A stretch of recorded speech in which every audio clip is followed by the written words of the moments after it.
supaya dia boleh menterjemahkan pelan itu betul-betul jadi jejantas. Dan itu sebenarnya masalah kita yang paling utama. Dan itu sebab kita masuk pilihan raya, saudara-saudara.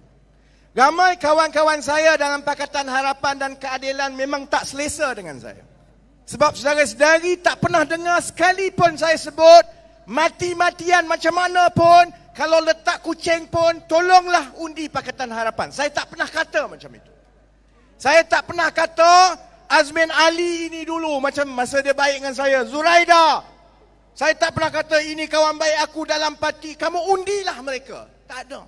Saya kata, kita pilih orang yang baik, yang jujur. Satu. Kita pilih orang yang betul-betul niat dia ikhlas untuk bantu, kerana dia tahu kerja jadi wakil rakyat ni sepatutnya kerja yang tak menguntungkan. Wang tak banyak, susah tiap-tiap malam. Kalau kita dapat kebaikan dan balasan itu kita dapat di akhirat. Kita nak pilih orang yang macam ini. Kita pilih orang yang cerdik. Kita pilih orang yang betul bersabar dan sayang kepada orang miskin. Kalau orang itu datang daripada keadilan, kamu pilih orang itu. Kalau calon itu kebetulan pula lawan kami lebih baik daripada kami, saya terbuka hati kalau rakyat biasa macam saudara-saudari nak pilih orang yang lain. Yang saya takut begini. Saya takut kita terus dipecah belahkan dengan permainan agama, permainan kaum. Benci-membenci. Supaya mereka yang berada di atas ini boleh melaga-lagakan rakyat biasa di bawah ini. Akhirnya dia yang ke atas tu Melayu ke Cina ke India ke, dia sakau sama dia, saudara-saudari. Kerjasama dan perpaduan Melayu, Cina, India yang paling besar dalam negara ini, yang merompak dan sakau duit paling banyak, ialah kerjasama Melayu dengan Cina. Betul tak? Najib dengan Jolo. Bab sakau, dia tak pernah fikir kamu Cina, aku Melayu. Dia tak pernah fikir. Bab sakau dia kira 1 juta kamu, 1 juta aku. Bab bawah ini, oh Cina tu jahat, oh Melayu ni jahat, oh Melayu ni nak tutup kuil, oh Melayu ni Cina. Sedangkan mereka bila buat parti besar-besaran, bergembira sesama mereka, dia tak fikir kamu Melayu ke Cina ke India. Sebab itulah caranya kumpulan-kumpulan penguasa dalam mana-mana masyarakat di dunia ini membohongi rakyat dari dalam satu pilihan raya ke satu pilihan raya. Sebab itu, bagaimana kita nak baiki negara kita? Soal gaji, saudara-saudari. Saya majikan, macam juga majikan yang ada semua. Saya pernah jadi pekerja dan saya sekarang majikan. Saya ada lebih kurang 150 orang kaki tangan. Saya cuba yang terbaik untuk saya bayar gaji yang berpatutan dan lebih tinggi kepada mereka berbanding orang lain. Saya cuba. Tapi kan kita juga tertakluk contohnya berapa banyak yang kita boleh dapat perolehan pendapatan tiap-tiap bulan. Tak ada orang gila buat perniagaan, dapat 100,000, bayar gaji RM150,000. Buat macam itu, 4-5 bulan lepas berniaga, mana wang tak ke mana, syarikat tak ke mana, pekerja-pekerja kita semua pun pungkus, hilang pekerjaan. Masalah gaji di negara ini contohnya saudara-saudari bermula daripada bentuk ekonomi yang kita ada. Sebab daripada dulu lagi kita ni macam hidup dengan bergantung kepada candu, mewah, cepat sangat. Jadi kita rasa tak apalah, tak payah nak kita cari bidang-bidang lain. Selama 40 tahun Malaysia hidup dengan kekayaan minyak, dengan kekayaan kelapa sawit, dengan pada ketika itu tahun 70-an dan 80-an Sistem pendidikan kita ini nombor 2 lepas Singapura di rantau ini. Jadi bila syarikat-syarikat daripada barat, daripada timur, dia nak datang melabur untuk cari nak buka kilang yang murah nak bayar orang, dia nak pergi ke Indonesia, Indonesia ke belakang. Nak pergi Thailand pun, orang Thailand tak cakap bahasa Inggeris. Jadi dia datang Malaysia. Tapi dengan kekayaan yang kita ada itu, tahun 80-an, tahun 90-an, kita ni seperti orang yang mewarisi harta daripada mak bapak, tapi malas fikir jalan baru untuk kembangkan harta warisan. Satu generasi ke satu generasi, wang itu makin kecil dan makin kecil. Kekayaan yang kita dapat, hasil usaha rakyat biasa ni yang dah tua-tua ni, zaman 80-an, 90-an.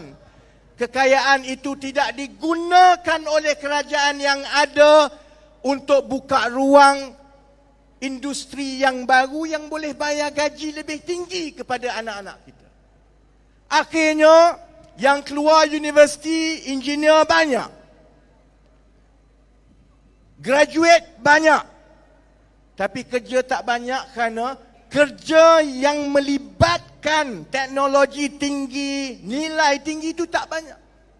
Jadi kalau orang tanya saya, dah kalau macam keadaan begini, dah 20 tahun kita cakap macam ini, apa kita nak buat? Salah siapa, saudara-saudari? Bukan salah saudara, bukan saudara saudari. Saudara-saudari bukan dapat gaji 100,000 sebulan untuk menyelesaikan masalah ini. Saya tak dapat gaji 100,000 sebulan. Kita bayar 100,000 sebulan kepada jemaah menteri antara yang paling besar dalam dunia. Termasuk dengan kerajaan yang ada untuk mereka bekerja cari jalan selesaikan masalah ini. 20-30 tahun saudara-saudari sampai sekarang tak selesai. Makin teruk dan makin teruk. Kalau tanya menteri, saya tak tahu ada peminat Saravana sini. Saya tak faham, ada saudara dia, boleh pergi tanya dia, yang dia sekarang duk gila sebut nama saya tiap-tiap hari ni sebab apa? Saya tengok tiap-tiap hari dia sebut nama Rafizi. Aku tak lawan kau lah. Saya tak bertanding di tapah, orang lain bertanding tapah. Janganlah takut awal-awal. Saya sebut tanya dia sebab dia Menteri Sumber Manusia. Apa masalah paling besar dalam negara sekarang? Masalah pekerjaan, masalah gaji. Kalau tanya saya, masalah pekerjaan dengan masalah gaji ni lagi penting, lagi rumit, lagi mendesak berbanding dengan cerita sakau duit, kau tanya saya. Letak Saravanan jadi Menteri Sumber Manusia. Orang minta dia satu benda saja dia selesai, iaitu lepas COVID tak cukup pekerja untuk kerja di ladang dan di kilang. Sebab orang kita tak nak kerja dah ni, di ladang dan kilang ni. Gaji 800, siapa nak kerja? Jadi syarikat-syarikat, industri semua terpaksa bergantung kepada pekerja asing lah, bawa masuk daripada Bangladesh ke Indonesia ke. 2 tahun dia ada, sampai sekarang tak selesai-selesai, saudara-saudari. Dia buat apa? Saya tanya yang itunya. Kalau yang itu dia tak selesai, saya nak tanya Acik Ane yang ada, terutamanya anak-anak muda India yang ada, yang tak kenal zaman Hindraf. Saya nak tanya, kalau kerja yang memang dia dibayar gaji itu, dia tak boleh selesai soal gaji, soal peluang pekerjaan. Saudara-saudari ingat dia fikir ke pasal orang India miskin, pasal anak India miskin, pasal peluang India miskin? Dia tak fikir, saudara-saudari. Sebab itu, kalau kita nak selesaikan masalah gaji, dia perlukan kerjasama daripada pekerja, semua orang ramai macam saudara-saudari yang bekerja. Dia perlukan bantuan daripada majikan. Dia juga perlukan bantuan daripada kerajaan. Ketiga-tiga pihak ini mestilah bekerjasama supaya mereka sepakat tiap-tiap tahun, walau macam mana pun keadaannya, kita mesti mewajibkan kenaikan gaji sebegini. Orang kata benda ni tak masuk akal. Singapura buat macam ni lah 40 tahun dulu, 50 tahun dulu. Tahun 60-an, gaji rakyat Singapura lebih kurang sama dengan gaji rakyat Malaysia. Tahun 70-an, kerajaan Singapura mengambil pendirian, kalau kita serahkan bulat-bulat kepada pekerja untuk bergaduh dengan majikan soal naik gaji, sampai bila-bila gaji rakyat Singapura tu takkan naik seperti yang dikehendaki. Kalau gaji rakyat naik mendadak, maksudnya kuasa beli rakyat lebih tinggi. Bila kuasa beli rakyat lebih tinggi, dia boleh berbelanja lebih, maka ekonomi akan naik dengan lebih baik. Jadi kerajaan Singapura sejak tahun 70-an dah buat keputusan. Cara kita menjana ekonomi supaya cepat berkembang, dalam keadaan Singapura tak ada minyak, tak ada balak, tak ada apa, ialah kita kena pastikan gaji pekerja-pekerja, hatta yang bawa taksi pun mestilah naik dengan baik, supaya dengan gaji itu mereka boleh membeli, dan dengan kuasa beli itu dia boleh merancakkan ekonomi. Bila ekonomi rancak, dia makin berkembang dan berkembang. Baik, apa Singapura buat? Kerajaan Singapura buat keputusan. Kalau nak serah kepada majikan semata-mata, berunding dengan pekerja, kesatuan sekerja, sampai kiamat tak jadi. Memanglah. Pergi jumpa majikan, saya nak naik gaji tahun ini 10%. Majikan kata, minta lah, kau minta 2 kali lagi, aku pecat kau. Tak jadi. Akhirnya, kerajaan Singapura buat keputusan, buat satu undang-undang yang mewajibkan setiap daripada 3 komponen tadi, pekerja, majikan dan kerajaan, mestilah duduk semeja dan bersetuju tiap-tiap tahun. Pertama, berapa nak naikkan gaji. Kedua, siapa nak bayar kenaikan gaji.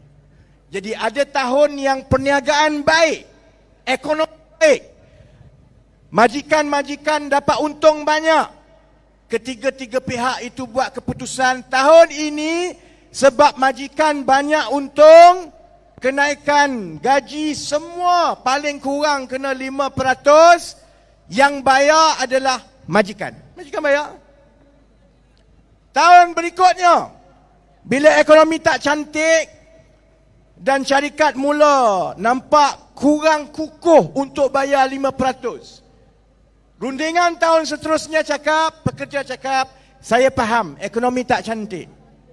Saya tahu kalau saya minta 5-6%, 10% macam tahun lepas, syarikat saya bankrupt.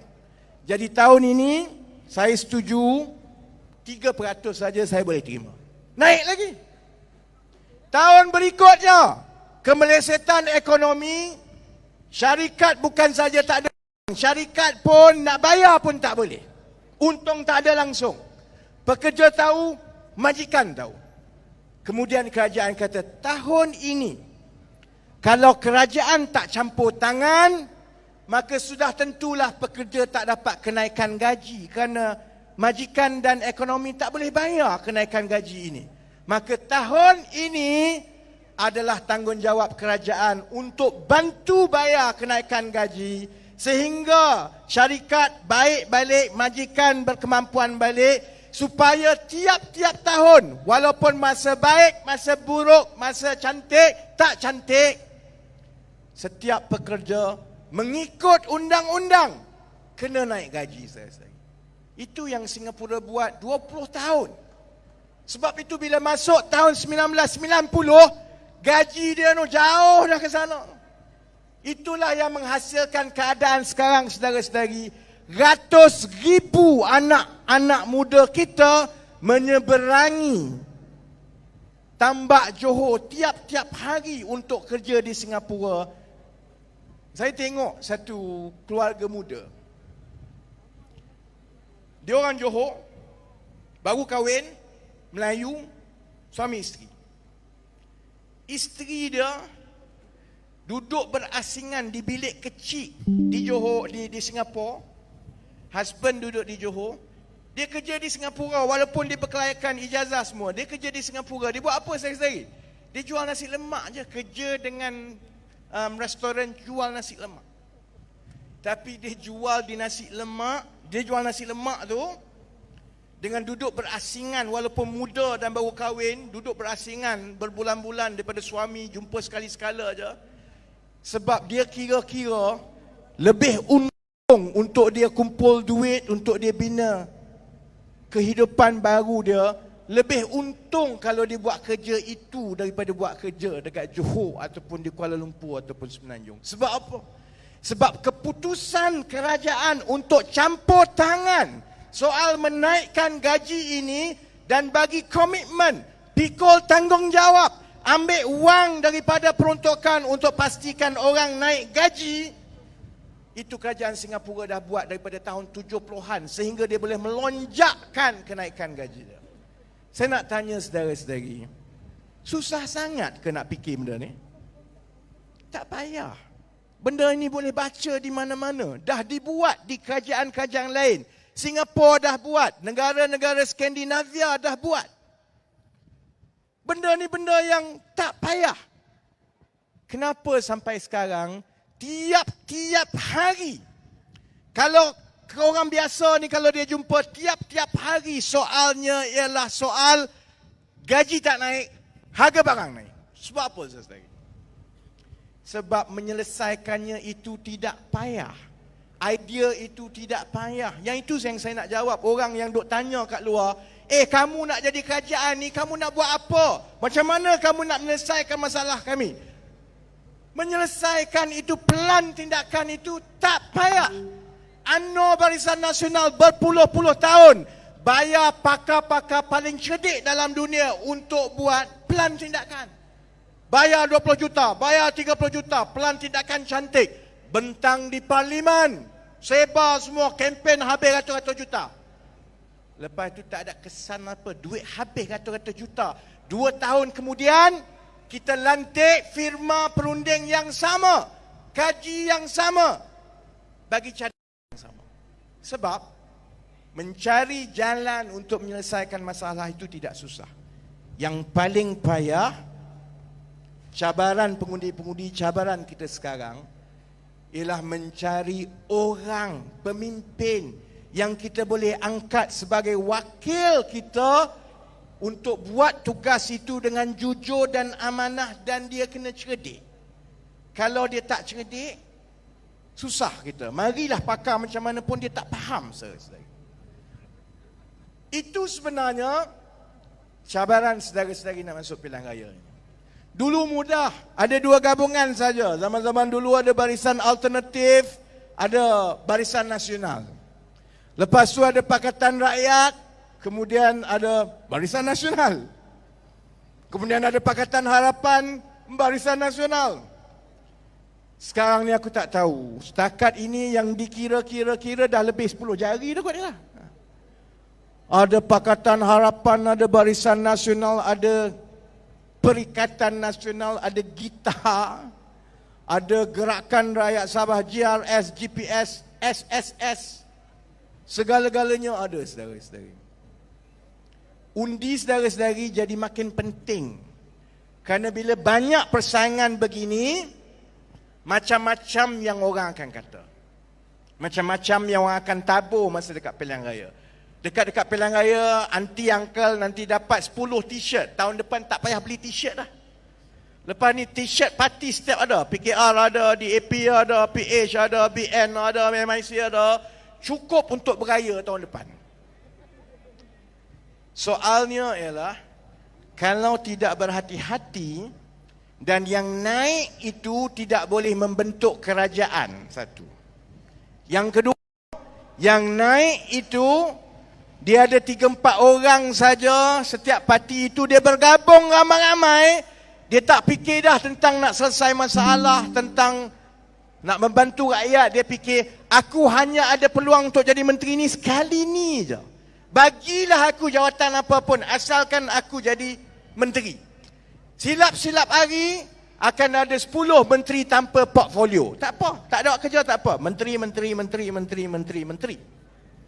Parti yang lain tu, dia kata tak apalah, kalau tak jadi menteri pun tak apa, tak apa.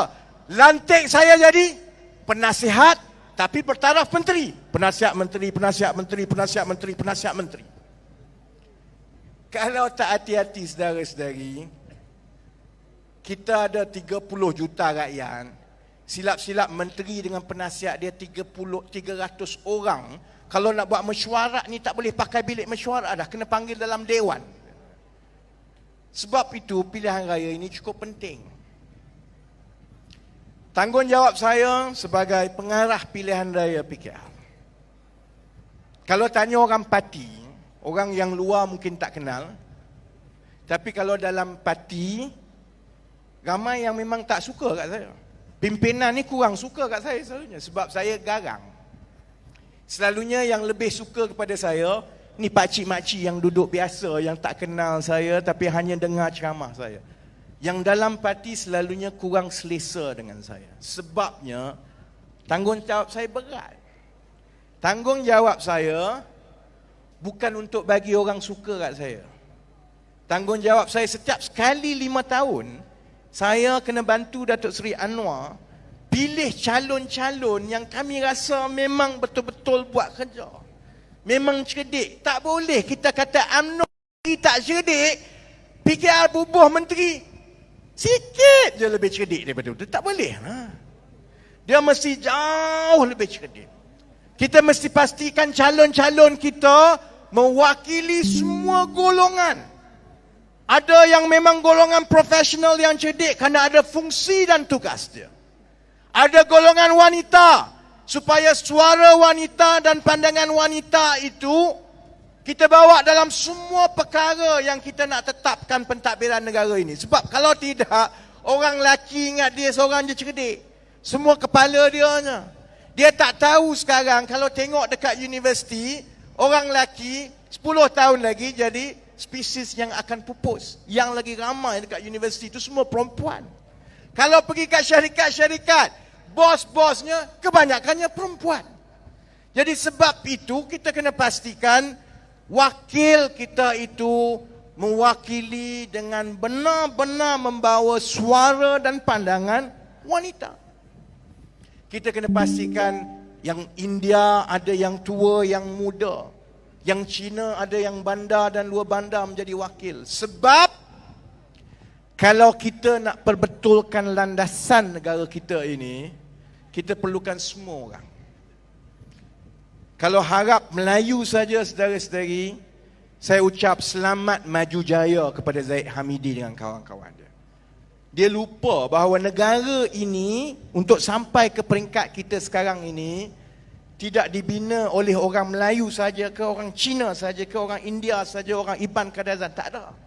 Kalau ada orang beritahu negara ini dibina oleh aku, ataupun ada orang Cina kata kalau tak ada kami ekonomi ini tak ada. Kalau orang India kata kalau kami tak jadi buruh dulu tak ada kami boleh bina semua ni. Jumpa macam itu lempang ramai-ramai. Negara ini dibina oleh setiap titik peluh setiap seorang daripada kita. Yang Melayu ada, yang Cina ada, yang India ada. Kalau asas kita dibina begitu, untuk kita letakkan balik di landasan kita, kita perlukan semua. Sebab kita bangsa yang kecil, saudara-saudari. Melayu ada 16 juta je dalam dunia ni. Faham tak 16 juta tu banyak mana? Kalau pergi dekat China, satu bandaraya dia 30 juta.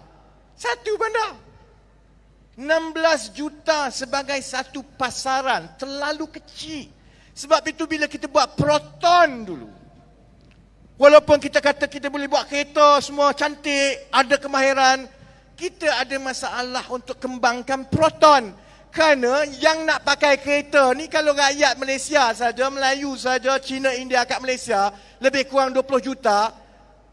Berapa banyak proton kau nak buat tiap-tiap tahunnya? Kita kena luar, jual kepada luar negara. Masalahnya luar negara tu orang India ada pandangan dia di India. Orang Cina ada pandangan dia. Orang Indonesia nak pakai barangan dia. Sebab itu kita bangsa yang kecil. Melayu hanya ada 16 juta. China lebih kurang 20% daripada 30 juta, hanya ada 6 juta. India lebih kurang 5% daripada 30 juta, 1.5 juta je. Kita dengan kita sendiri tak boleh ke mana-mana, saudara-saudara. Kita hanya boleh kalau setiap daripada masyarakat kita, pimpinan kita faham, kita perlu tumpu untuk bagi sumbangan kita. Yang Melayu, kita sebagai pemimpin. Tak ada orang Cina, orang India nak jadi pemimpin Perdana Menteri. Tak ada, saudara-saudari. Mereka tahu ini negara majoriti Melayu. Pimpinan sudah tentu yang majoriti Melayu yang akan jadi pimpinan. Cuma dia minta satu je. Boleh tak? Boleh tak? Kalau pilih yang Melayu tu, janganlah pilih macam Ahmad Maslan. Cerdik sangat. Pilihlah yang yalah cerdik lah, tapi janganlah cerdik sampai macam Ahmad Maslan. Pilihlah Melayu yang cerdik, yang boleh buat kerja, yang berlaku adil. Sama juga dengan masyarakat Cina. Orang Melayu tahu bahawa kekuatan masyarakat Cina dalam ekonomi kita ni memang diakui, sumbangannya besar. Kita tak minta kata ambil semua yang Cina ada ni bagi kat Melayu. Sebab saya tahu ambil harta orang yang bukan hak kita bagi kat orang lain tak berkat, saudara-saudari, tak kaya. Kau ambil harta, baik harta orang Melayu ke, orang Cina ke, orang India ke, hatta kamu ambil harta, kamu tipu Yahudi pun, dapat harta itu tak berkat, tak kekal. Harta kekayaan datang daripada hasil usaha penat lelah ikhlas kita. Semua orang tahu. Cuma orang Melayu kata, pastikan bahawa setiap anak Melayu profesional yang cerdik, kalau dia bekerja dengan kamu, dia mestilah dapat tempat yang sama dan dinaikkan pangkat dan diberikan gaji dan peluang yang sama macam kalau pekerja itu seorang Cina atau India. Tak susah Malaysia. Cuma kita kena tolak permainan yang Zahid kata, yang Haji Hadi kata, yang Muhyiddin Azmin kata. Sebab mereka tak boleh nak tawarkan kepada rakyat seperti yang kami sebut ini. Dia nak kempen, dia tak boleh nak kata kami akan bekerja kuat demi untuk kesejahteraan rakyat. Sebab orang kata, kamu yang 60 tahun kamu buat kerja apa? Sekarang pun nak kerja kuat. Orang dah masuk lubang, geng-geng kamu ni duk beratur nak kena dakwa ni sebab segala kes-kes yang kamu dah buat. Baru sekarang kamu nak berlakon, nak jadi insaf, nak kerja kuat. Rakyat dah teruk dah. Kalau yang PAS, dia tak boleh nak kata kepada rakyat seperti ini, kami akan cari jalan penyelesaian dengan meletakkan kepakaran dan ahlinya untuk menyelesaikan masalah ini. Sebab orang kata apa? Kamu dah dapat peluang dekat Kelantan 30 tahun. Masalah air pun kamu tak boleh selesaikan. Wang dah bagi berapa? Peruntukan dah bagi berapa? Tiap-tiap tahun, tiap-tiap kali datang banjir ke, datang masalah yang sama.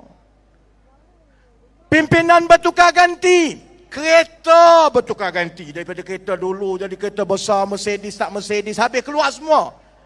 Paip tak ganti-ganti sampai sekarang.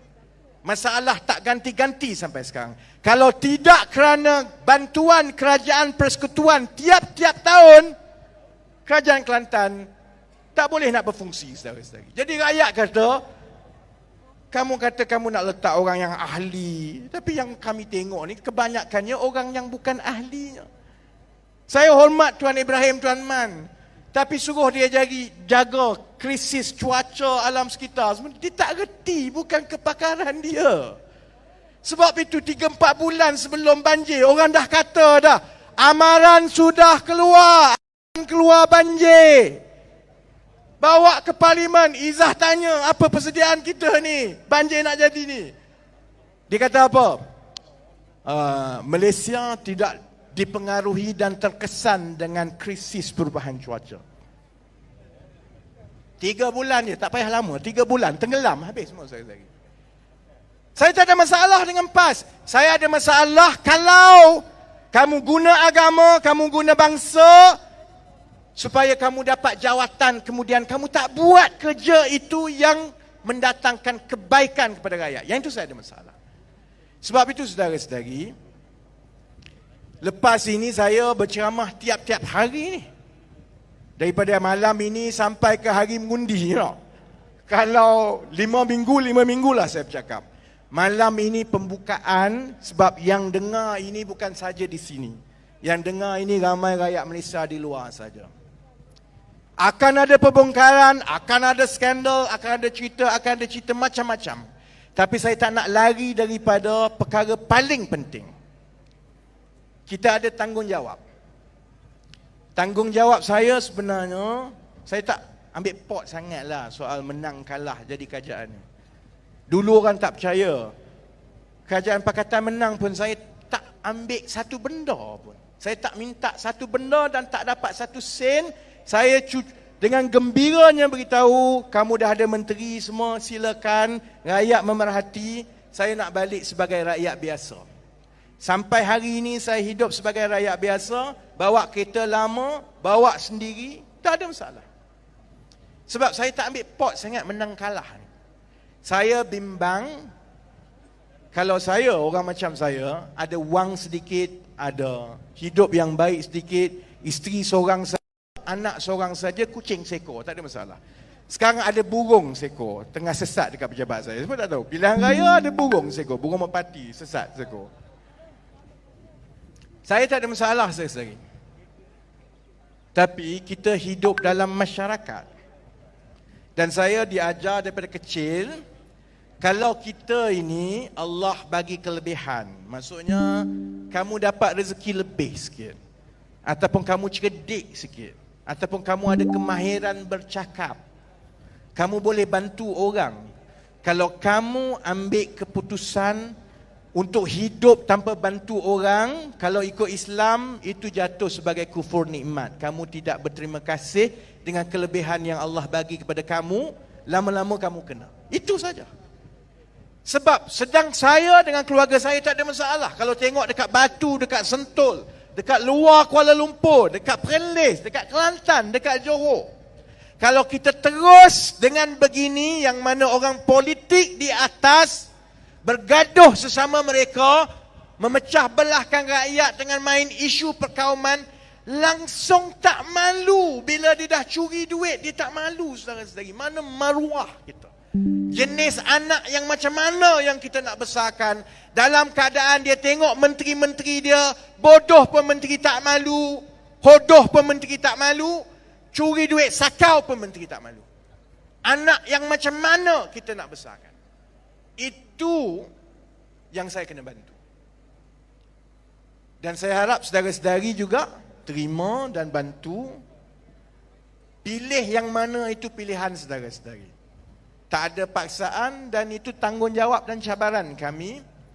Cuma saya yakin sebenarnya menang atau kalah saudara-saudari.